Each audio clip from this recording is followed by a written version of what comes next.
Halo Gila Bola Indonesia, apa kabar? Baik lagi ke channel Footballism Indonesia. Dukung terus channel ini dengan cara klik subscribe dan like.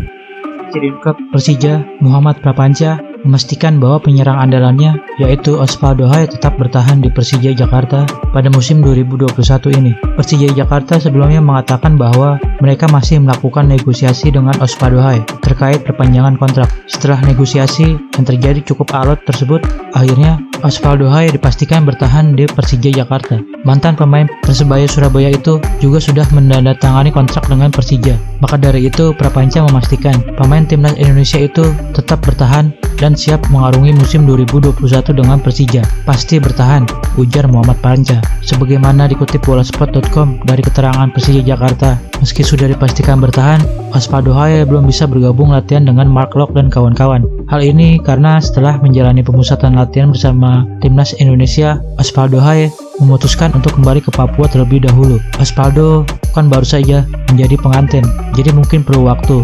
Akhir minggu ini atau awal minggu depan, dia akan bergabung dengan kami. Sementara itu, Persija Jakarta telah menjalani latihan sebagai persiapan menuju Piala Menpora 2021. Pada turnamen pramusim ini, Persija dipastikan masuk grup B bersama dengan Bayangkara Solo FC, Borneo FC, dan PSM Makassar.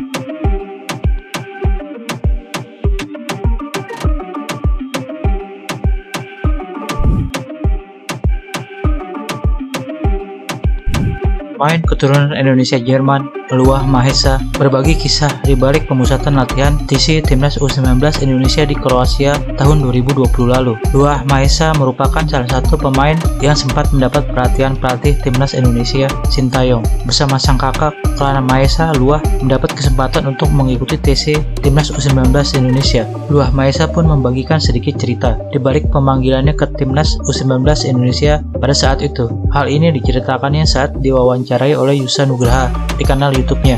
Pemain berusia 18 tahun itu mengatakan dirinya sempat terkejut saat menerima panggilan dari Timnas U19 Indonesia. Saat itu saya sedang latihan bersama klub dan ayah saya menelpon. Saya sangat senang saat mendengar kabar itu. Saya hampir berteriak. Luah Mahesa mengaku sedikit kesulitan saat awal-awal mengikuti TC.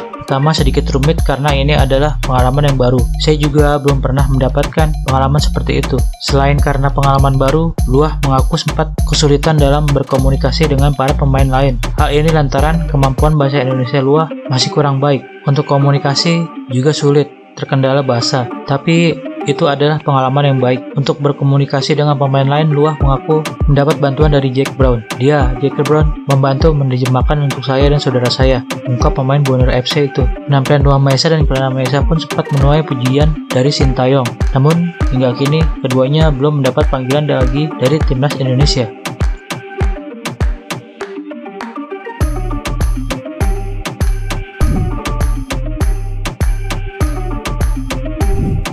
Pelatih Lesia Gdańsk, Piotr Stokovic, diserang kritik pedas oleh fans Polandia setelah keputusannya yang kembali tidak menurunkan Egy Maulana Fikri. Egy Maulana Fikri kembali memperpanjang tren buruknya di Lesia Gdańsk. Memasuki pekan ke-20 Ekstraklasa, Egy Maulana Fikri masih belum menunjukkan perkembangan yang signifikan. Terbaru, Egy Maulana Fikri kembali menjadi penghangat bangku cadangan saat Lesia Gdańsk melawan Podbeskidzie. Pada laga ini, Lesia Gdańsk sendiri tampil cukup agresif, tampil sama kuat. Kedua tim harus rela berbagi skor 2-2. Usai laga, pelatih Lesia murka setelah anak asuhnya membuang peluang kemenangan yang sudah di depan mata.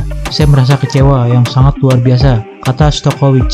Sebagai gantinya, Lesia Gdańsk memasukkan Żułkowski, Makowski, dan Omran Haidari. Pergantian pemain ini rupanya menjadi sorotan dari fans Lesia Gdańsk. Melalui kolom opini artikel hasil laga Lesia Gdańsk dari Troje Miasto, fans mempertanyakan keputusan yang diambil Stokovic.